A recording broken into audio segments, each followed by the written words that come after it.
인생의 여정, 그 끝에서 우리는 무엇을 마주하게 될까요? 우리 모두의 마음속 깊은 곳에는 언젠가 마주해야 할 마지막 순간과 그 이후의 세상에 대한 막연한 두려움과 질문이 자리 잡고 있습니다. 오늘 만약 당신의 삶에 영원이 시작된다면, 당신의 마지막 숨이 이 순간을 끝으로 멎는다면 당신의 영혼은 어디로 향할 것이라고 확신할 수 있습니까? 이것은 결코 가벼운 질문이 아닙니다. 외면하고 싶을 만큼 무겁고 때로는 두려운 진실일지도 모릅니다. 하지만 우리가 믿든 믿지 않든 천국은 실제하고 지옥 또한 실제합니다. 그리고 우리 각자는 매일, 매 순간 이 두 영원한 세계 중 한 곳을 향해 더 가까이 다가가고 있습니다. 그러나 절망 속에서도 우리에게는 놀라운 소식이 있습니다. 성경은 우리를 어둠 속에 홀로 방황하도록 내버려 두지 않습니다. 오히려 우리가 진정으로 천국을 향한 길을 걷고 있는지 아닌지를 보여주는 명확하고 강력하며 부인할 수 없는 증표들을 제시합니다. 오늘 우리는 그 6가지 증표를 함께 탐험하고자 합니다. 이야기가 끝날 무렵 당신은 더 이상 의심이나 두려움 속에 살지 않아도 될 것입니다. 당신이 하나님 앞에서 어떤 위치에 서 있는지 정확히 알게 될 것입니다. 이것은 그저 마음을 위로하는 막연한 추측이 아닙니다. 오직 하나님의 진실된 말씀, 성경을 통해 당신의 영혼을 영원의 빛 아래에서 비춰보는 시간이 될 것입니다.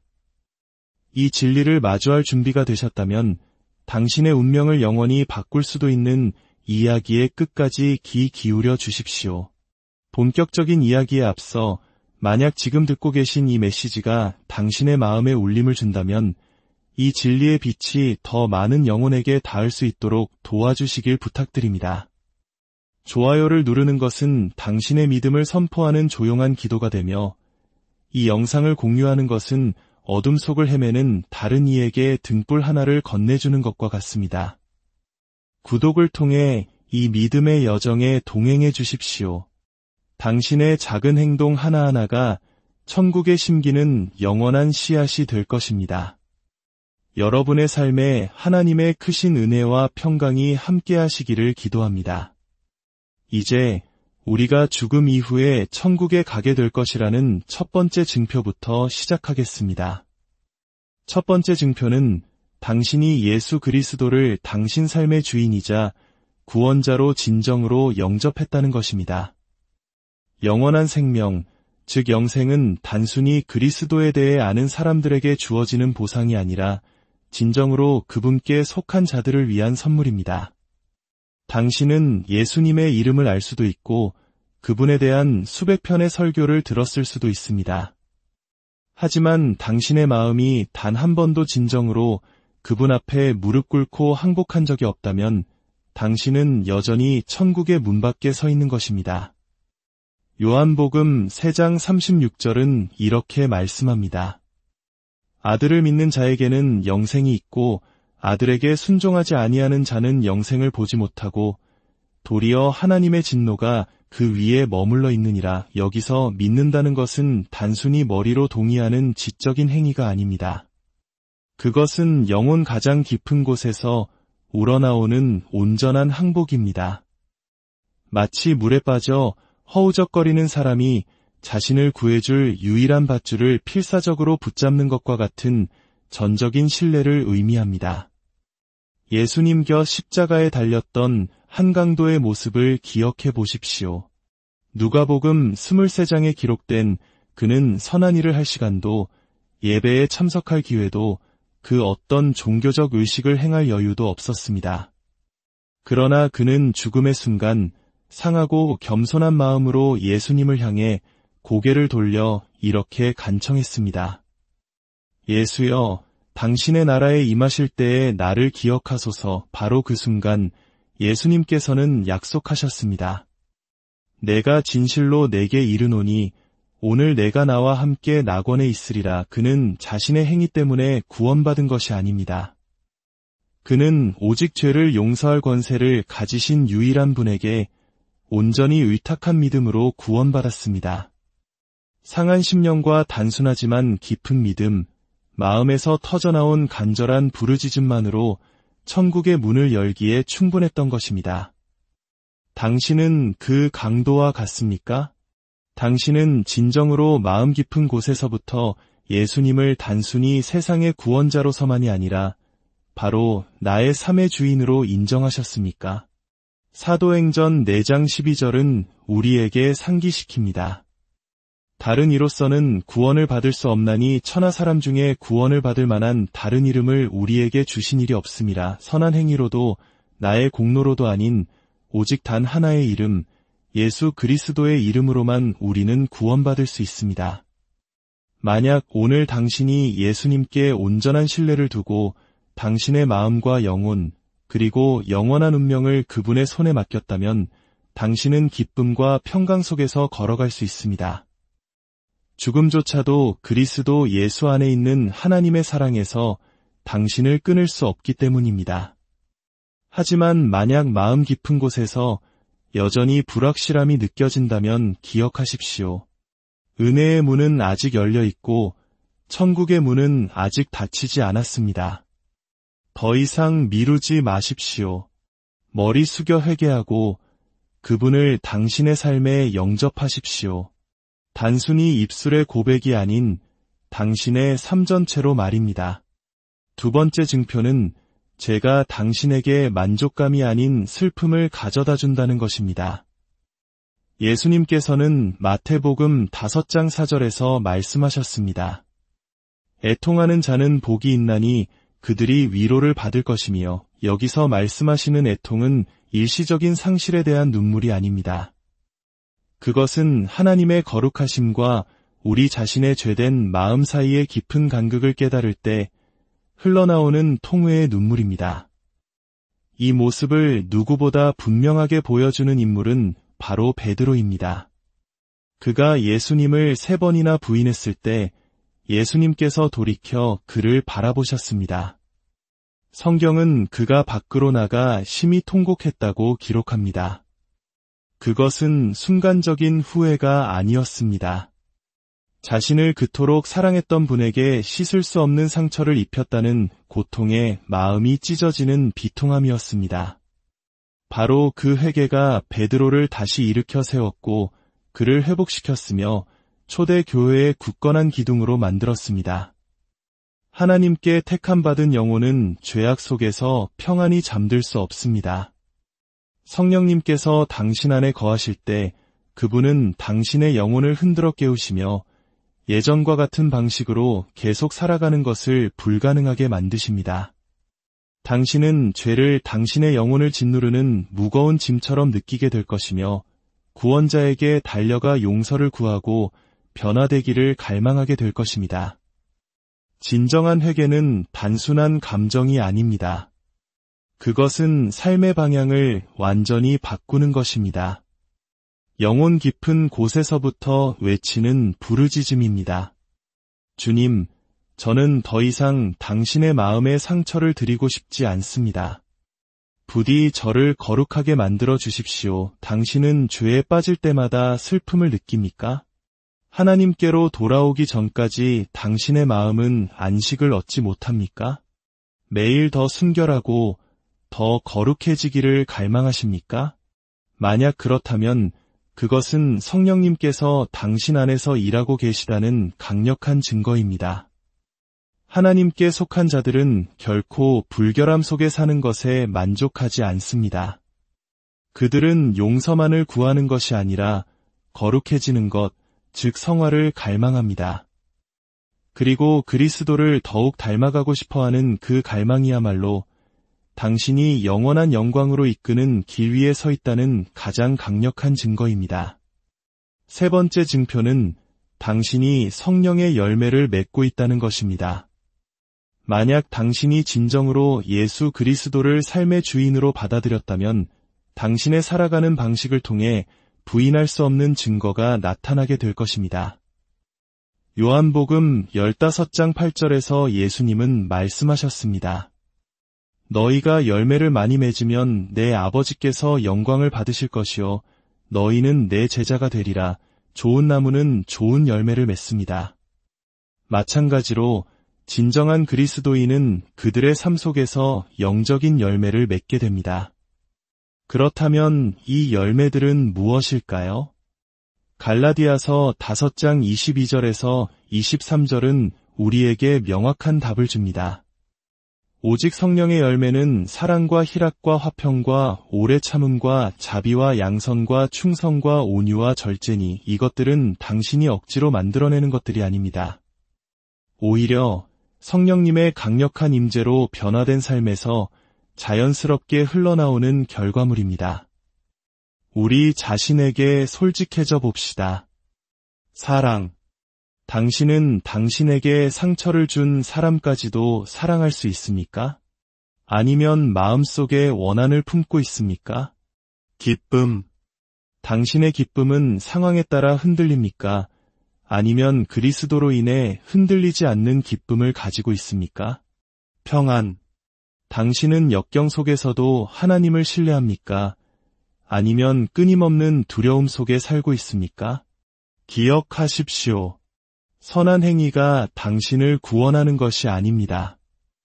에베소서 2장 8절에서 9절은 선포합니다. 너희는 그 은혜에 의하여 믿음으로 말미암아 구원을 받았으니 이것은 너희에게서 난 것이 아니요 하나님의 선물이라. 행위에서 난 것이 아니니 이는 누구든지 자랑하지 못하게 함이라. 구원은 개인의 노력으로 얻는 성취가 아니라 오직 은혜로 주어지는 선물입니다. 하지만 반드시 붙잡아야 할 진실이 있습니다. 만약 당신이 진정으로 구원받았다면 당신의 삶은 그 구원을 반영하게 될 것이라는 사실입니다. 야고보서 2장 17절은 말합니다. 이와 같이 행함이 없는 믿음은 그 자체가 죽은 것이라. 살아있는 믿음은 항상 행동을 낳습니다. 구원받기 위한 행동이 아니라 당신이 이미 구원받았다는 증거로서의 행동입니다. 만약 당신이 스스로 그리스도인이라고 주장하면서도 삶에 아무런 변화가 없고 열매의 흔적이 없으며 하나님을 기쁘시게 하는 방식으로 살고자 하는 소망조차 없다면 당신은 반드시 당신의 마음을 점검해야 합니다. 나의 믿음은 정말 살아있는 믿음인가? 우리 중 누구도 하룻밤 사이에 완벽에 이르지는 못합니다. 우리 모두는 넘어지고 치열한 영적 전쟁에 직면합니다. 하지만 더 중요한 질문은 이것입니다. 당신은 성령의 열매를 맺고 있습니까? 매일 예수님을 더 닮아가기를 소망합니까?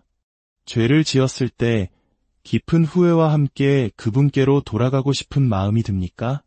당신의 마음 속에서 인내와 친절함, 온유함이 자라나는 것을 봅니까?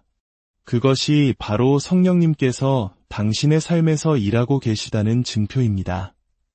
오늘 스스로에게 정직하게 물어보십시오. 나는 내 삶에서 이러한 영적인 열매들을 보고 있는가? 비록 작고 희미한 희망의 빛이라 할지라도 그 변화를 보고 있다면 그것은 성령님께서 당신 안에 살아계시다는 귀한 증거이며 예수님께서 두 팔 벌려 기다리고 계신 천국으로 가는 길을 걷고 있다는 강력한 신호입니다. 네 번째 증표는 당신이 주변 사람들을, 심지어 당신에게 상처를 준 사람들까지도 당신 자신처럼 사랑한다는 것입니다. 이것은 믿음의 삶에서 사소한 부분이 아닙니다. 이것이야말로 모든 것의 중심입니다. 요한복음 15장 12절에서 예수님은 명령하셨습니다. 내 계명은 곧 내가 너희를 사랑한 것 같이 너희도 서로 사랑하라 하는 이것이니라. 예수님은 사랑에 대해 가르치기만 하신 것이 아니라 그 사랑을 증명하기 위해 자신의 피를 흘리심으로써 직접 그 사랑을 살아내셨습니다. 만약 당신이 사랑하지 않는다면 당신은 하나님의 본성 자체를 거부하는 것입니다. 그분은 또한 마태복음 5장 44절에서 말씀하셨습니다. 나는 너희에게 이르노니 너희 원수를 사랑하며 너희를 박해하는 자를 위하여 기도하라. 당신을 사랑하는 사람을 사랑하는 것은 쉽습니다. 그러나 당신의 원수를 사랑하는 것, 그것이야말로 은혜에 의해 만져진 영혼의 표식입니다. 그것은 우리의 본능적인 감정을 초월하는 사랑이며 십자가 위에서 아버지, 저들을 사하여 주옵소서. 자기들이 하는 것을 알지 못함이니이다. 라고 기도하셨던 예수님 자신의 모습을 반영하는 사랑입니다. 진정한 사랑은 단순히 부드러운 말이나 정중한 몸짓이 아닙니다. 그것은 인내하는 행동, 조건 없는 용서, 그리고 받을 자격이 없는 사람에게까지 베푸는 친절함을 통해 조용히 흘러가는 강물과 같습니다. 사랑은 자기의 유익을 구하지 않으며 잘못된 것을 마음에 품지 않고 다른 사람이 변하기를 기다렸다가 사랑을 시작하지 않습니다. 다른 사람이 당신을 실망시킬 때 당신은 인내합니까? 당신에게 아무것도 갚지 못하는 사람들에게 친절을 베풉니까? 마음의 상처가 여전히 남아있을 때조차도 용서합니까? 하나님께서 우리에게 요구하시는 사랑은 선택적인 감정이 아니라 우리가 그분께 속해 있다는 살아있는 증거입니다. 베드로전서 4장 8절은 우리에게 상기시킵니다. 무엇보다도 뜨겁게 서로 사랑할지니 사랑은 허다한 죄를 덮느니라. 하나님의 은혜로 변화된 삶의 가장 위대한 증거는 바로 사랑하는 마음이라는 것을 기억하십시오. 지치지 않고 이기심 없이 그분의 영광스러운 빛에 녹아들 때까지 사랑하는 마음 말입니다. 5번째 증표는 당신이 끝까지 믿음을 지키기 위해 싸운다는 것입니다. 솔직히 말해 예수님을 따르는 여정 내내 믿음을 지키는 것은 결코 쉬운 일이 아닙니다. 성경은 이 사실을 결코 숨기지 않습니다. 수많은 투옥과 매질, 배신을 견뎌낸 사도 바울은 디모데후서 4장 7절에 이렇게 기록했습니다. 나는 선한 싸움을 싸우고 나의 달려갈 길을 마치고 믿음을 지켰으니 이것은 자랑이 아니라 피와 눈물을 흘리면서도 결코 믿음을 놓지 않았던 한 전사의 증언이었습니다. 믿음을 지키기 위해 싸운다는 것은 평탄한 날들을 지나는 것이 아니라 어둠이 당신의 영혼을 뒤덮을 때 굳건히 서 있는 것을 의미합니다. 세상이 당신을 조롱하고 사랑하는 사람들이 등을 돌리며 당신의 기도가 침묵 속에 떨어지는 것처럼 느껴질 때 바로 그때가 진정한 믿음이 시험받는 순간입니다. 만약 당신의 믿음이 모든 것이 순탄할 때만 강하다면 그것은 아직 견고한 믿음이 아닙니다. 그러나 당신 안에 모든 것이 포기하고 싶다고 소리칠 때조차도 하나님을 붙들고 있다면 그것이야말로 천국에 속한 자들의 표식입니다. 예수님께서는 생명으로 인도하는 길이 좁고 협착하다고 경고하셨습니다. 그분은 제자들이 고난을 피할 것이라고 약속하지 않으셨지만 세상 끝날까지 그들과 함께 걸으실 것이라고 약속하셨습니다. 어떤 이들은 처음에는 기쁨으로 말씀을 받지만 말씀 때문에 환난이나 박해가 일어날 때에는 곧 넘어진다고 성경은 보여줍니다. 바다가 잔잔할 때는 누구나 믿을 수 있습니다. 그러나 폭풍우가 몰아칠 때 믿음을 지키는 자만이 진정으로 주님을 사랑하는 자입니다. 오늘 당신은 싸우고 있습니까? 포기하고 싶은 날들이 있지만 여전히 무릎 꿇고 기도하고 성경을 읽으며 눈물 가득한 마음으로 하나님을 찬양하고 있습니까? 만약 그렇다면 당신은 천국에 들어갈 자의 표식을 지니고 있는 것입니다. 당신이 그분의 이름을 위해 견디는 모든 눈물과 모든 싸움은 하늘에 기억되기 때문입니다. 하나님은 이 싸움에 당신을 혼자 두지 않으십니다. 그분은 당신을 그분의 왕국을 위한 강한 용사로 단련하고 계십니다. 인내는 우리를 온전하게 하며 당신이 극복하는 모든 고난, 하나님께 올려드리는 모든 고통은 이의 면류관을 향한 한 걸음이 됩니다. 사랑하는 여러분, 결코 포기하지 마십시오. 오늘의 싸움이 당신의 영원한 상급을 훔쳐가게 두지 마십시오. 끝까지 믿음을 지키는 자들에게 천국이 속해 있기 때문입니다. 6번째 증표는 당신이 천국에 대한 흔들리지 않는 소망을 가지고 있다는 것입니다. 진정으로 하나님께 속한 영혼은 이 잠시뿐인 세상에서 영원한 안식을 찾을 수 없습니다. 그들의 마음 깊은 곳에서는 조용한 부르짖음이 울려 퍼집니다. 그것은 땅에서부터 오는 부름이 아니라 하늘로부터 오는 부름입니다. 그들은 이곳에 속한 자들이 아닙니다. 그들은 단지 본향인 천국으로 돌아가는 여정 가운데 있는 나그네일 뿐입니다. 빌립보서 3장 20절은 말합니다. 그러나 우리의 시민권은 하늘에 있는지라 거기로부터 구원하는 자고주 예수 그리스도를 기다리노니 진정으로 구원받은 사람은 덧없는 것들의 먼지 위에 자신의 삶을 쌓지 않습니다. 그들은 이 세상의 모든 성취와 영광이 결국 아침 해 앞에 안개처럼 사라질 것을 압니다. 요한일서 2장 15절은 강력하게 경고합니다. 이 세상이나 세상에 있는 것들을 사랑하지 말라. 누구든지 세상을 사랑하면 아버지의 사랑이 그 안에 있지 아니하니 이 세상은 아무리 화려해 보여도 마지막 커튼콜을 앞둔 짧은 연극에 불과합니다. 육신에 속한 것들, 즉 야망, 정욕, 교만은 날마다 썩어가고 있습니다. 그러나 영원한 것을 위해 사는 사람들은 영생을 향해 꾸준히 걸어가고 있습니다. 이것은 그리스도인들이 삶의 모든 기쁨을 거부한다는 의미가 아닙니다. 그러나 그들은 분별할 줄 압니다. 찰나의 달콤함이 그들의 영적인 시야를 가리도록 허락하지 않습니다. 돈, 지위, 명예, 모든 것은 스쳐 지나가는 바람처럼 사라질 것입니다. 그러나 하나님의 나라를 향한 사랑과 신실함, 헌신은 하늘의 보물창고에 있는 귀한 보석처럼 영원히 남을 것입니다. 하나님께 속한 사람은 세상의 끝없는 소용돌이에 휩쓸려 가지 않습니다. 그들의 눈은 항상 위를 향해 있습니다. 그들은 죽음을 두려워하지 않습니다. 왜냐하면 그들에게 죽음은 결코 쓰러지지 않을 영원한 삶으로 들어가는 문일 뿐이기 때문입니다. 당신의 마음 깊은 곳을 들여다보면 무엇이 보입니까? 여전히 이 세상을 붙들고 있는 영혼입니까? 아니면 아버지의 집으로 돌아가기를 갈망하는 마음입니까? 천국은 막연한 꿈이 아닙니다. 그것은 영원한 생명을 붙잡기 위해 세상을 버린 예수 그리스도께 속한 모든 이들을 기다리는 실제입니다. 사랑하는 여러분, 우리는 방금 영혼이 천국을 향해 나아가고 있음을 보여주는 6가지 거룩한 증표를 함께 살펴보았습니다. 이제 이 메시지를 마치기 전에 잠시 멈추어 당신의 마음 가장 깊은 곳에서부터 올라오는 조용한 음성에 귀 기울여 보시기를 부탁드립니다.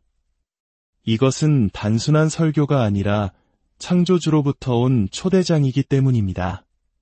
당신을 조건 없는 사랑으로 사랑하시는 분, 더 이상 눈물도, 고통도, 이별도 없는 곳을 당신을 위해 예비하신 분으로부터 온 초대입니다. 그분께 받아들여지기 위해 당신이 완벽할 필요는 없습니다. 오직 진실하기만 하면 됩니다. 상한 마음, 아주 작은 믿음의 씨앗 하나만으로도 온 천국을 움직이기에 충분합니다. 미루지 마십시오. 당신의 마음이 차갑게 굳어질 때까지 기다리지 마십시오. 천국은 강한 자들을 위한 보상이 아니라 자신이 하나님을 필요로 한다는 것을 아는 자들을 위한 본향입니다. 오늘 비록 찰나의 순간일지라도 당신의 마음이 움직이고 눈에 눈물이 고인다면 그것은 결코 우연이 아님을 아십시오. 그것은 성령님께서 당신을 집으로 부르시는 음성입니다. 그 부름에 응답하십시오. 그리스도께서 자신의 피로 사신 영생의 선물을 붙잡으십시오. 그리하면 언젠가 이 생의 문이 닫히는 날 당신은 어둠 속으로 들어가는 것이 아니라 예수님께서 두 팔 벌려 당신을 기다리고 계시는 영원한 빛 속으로 걸어 들어가게 될 것입니다. 이 메시지가 당신의 마음에 깊은 울림을 주었다면 아멘이라고 댓글을 남겨 하늘을 향해 올려드리는 당신의 응답을 들려주십시오. 주님, 당신의 부르심을 들었습니다. 그리고 제가 예라고 대답합니다. 라고 고백하는 당신의 삶 위에 주님의 놀라운 평강과 은혜가 영원토록